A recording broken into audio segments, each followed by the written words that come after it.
What's up, guys? Matty here, mixandmastermysong.com. A lot of you have been asking me a question in comments in the last month or so. The question being, am I using Pro Tools again? Have I switched back from Studio One? The question is a little complicated, and we're going to go over it today in this video. Let's go.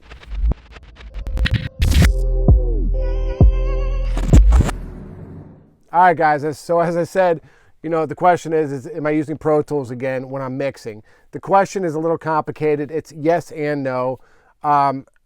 Lately, more so, I've been loading sessions when I get just files into Pro Tools rather than Studio One. However, I'm still mixing a ton in Studio One.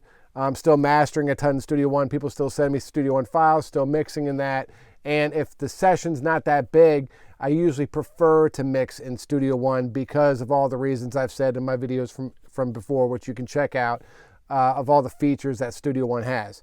However, in the last year or so, and I don't know if this is something that's changed in the software of Studio One or just some of the plugins I've been using, I've been having a big issue with a couple things. One is Studio One's use of DSP and processing power, and it tends to get crippled faster than when I'm mixing in Pro Tools. And what I mean by crippled is the more plugins you get, and I'm sure all of us have experienced it, the computer starts glitching out and acting weird and stuff. I found that I was having that happen more when I'm mixing in Studio One than in Pro Tools. So that was one thing. Another thing has been Studio One, just for some reason, has more issues with third-party plugins. And I don't know if that's because it's a newer DAW and maybe they haven't tested all the kinks out. There's so many plugins, and I use a lot of different plugins, as a lot of you guys know. And so I don't know if it's that, and this Pro Tools has been around longer, so, it's one of the more well-known DAWs, so a lot of the software companies test their third-party plugins with Pro Tools as opposed to Studio One.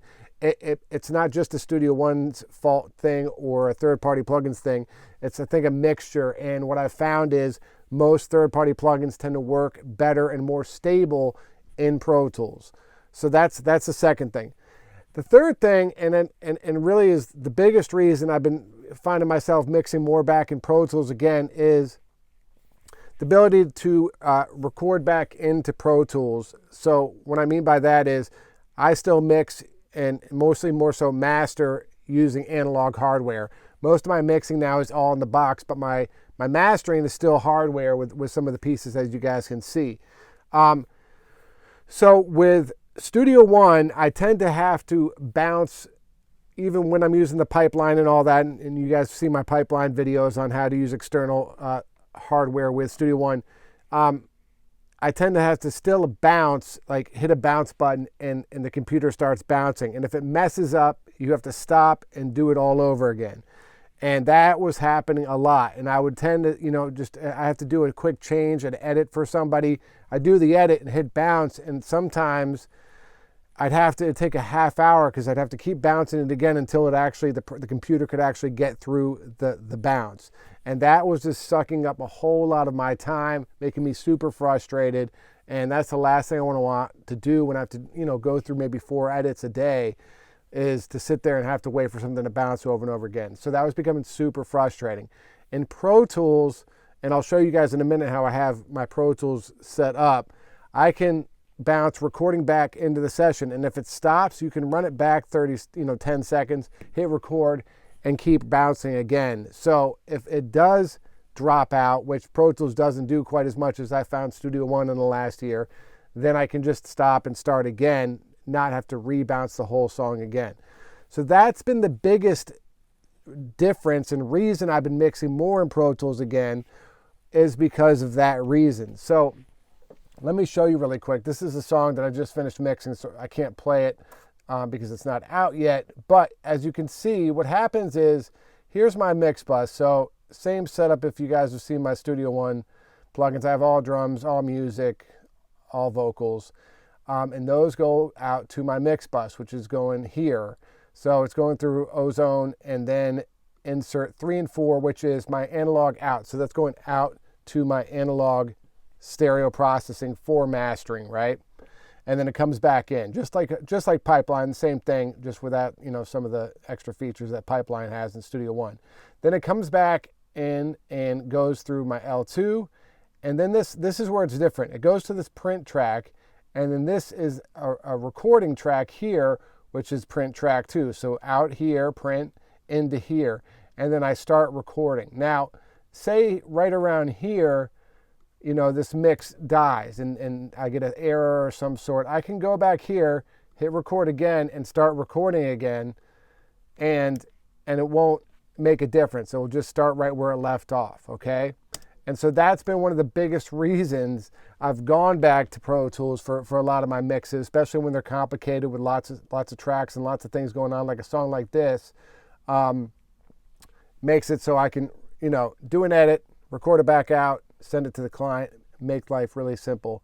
Another reason that I like mixing back in Pro Tools is I can have, let me see if I have an example in this song. Like, so say my hooks go, my vocals are all going to this aux, and then they go to this lead all, which is here, and it also, I can do a parallel compression lead all if I want to too. So you can have multiple buses going to the same aux. Now, you can do that in Studio One, but you just got to do a send and then make another aux. I like the way you can send, you know, one track to a bus and then have 3 auxes all that are that input of that bus. So another small reason. Now, yes, I do miss the quickness of Melodyne. I have found kind of a hack to use Melodyne in Pro Tools where you can commit, turn Melodyne on, hit transfer, hit commit, and it will process it all really fast, just like it would kind of in Studio One. Not nearly the same. Studio One's so much better at that. And I'm still mastering a lot more in Studio One. And if it's a small session, I usually tend to open it in Studio One because of all the features that we all love and use in Studio One. So, long story short, yes, I have been using Pro Tools more lately because of, you know, the reasons we just talked about. I still think Studio One is a better DAW as far as features go. And if you're a guy who's making music at home and kind of mixing it yourself, I think Studio One is a way better DAW to go with. I just feel like if you need a lot of horsepower and you're doing big mixes, Pro Tools sometimes might be helpful in that case. And also still the editing in Pro Tools, as I've always said, is still better than Studio One. So it's been nice to be able to use all the editing features in Studio One, in Pro Tools once again. So that's the long and short of it. Let me know what you guys think. You know, they're both amazing DAWs. I could do the same mixes in Logic. I don't like to make a big different deal about DAWs because they're all just, you know, tools to get to the end of the road you're trying to get to. But I know, you know, there's been a lot of questions about it, so I wanted to let you guys know. So let me know what you think. Hit me up if you got any questions. If you need your songs mixed or mastered, hit me up at mixandmastermysong.com. You can also get my courses and presets at the website too. Talk to you guys soon.